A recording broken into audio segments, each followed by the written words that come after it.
The battle over vilification and anti-defamation of 2019 ANCOV sources has been ongoing.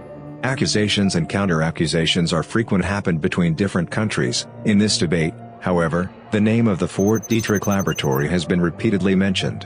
When it comes to it, the United States is always silent. Politico even called it the center of the darkest experiment the U.S. government has ever done.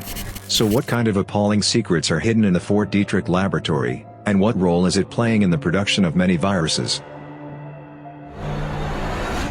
The Fort Detrick laboratory was born during World War II, and was implanted with the evil genes of the Unit 731 of Japanese invading army at the beginning of its appearance. Under the pretext of national defense needs, the United States used a dirty Kamakura agreement to save the lives of Ishiichiro, the Japanese army leader of Unit 731. To get data on human bacterial tests in Unit 731, and the devils were hired in a lab in Fort Detrick to develop a series of viruses. After receiving the devil's legacy left by the Unit 731, the Fort Detrick laboratory grew rapidly. During the Korean War in early 1952, the U.S. military launched a bacterial war by using bacterial bombs containing fleas, ants and flies infected with plague and cholera. Since then, the United States has not stopped developing the virus.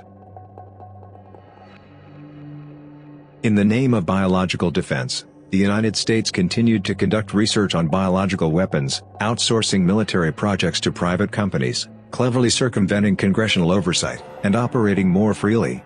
By the time Nixon ordered an end to the development of offensive biological weapons in 1969, the U.S. military had already developed 7 biological weapons. They are all very scary viruses, such as Bacillus anthrax, tularemia, brucellosis, Burnet rickettsia, etc. Bacillus anthrax alone is enough to kill people. It makes people die as quickly as acute enteritis, and even if the patient survives, it will suffer a lot.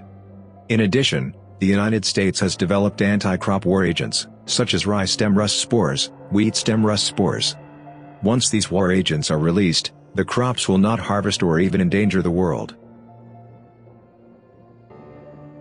But what most puzzling is the sudden unexplained respiratory disease in Northern Virginia in July 2019, just before the 2019 ANCOV global outbreak.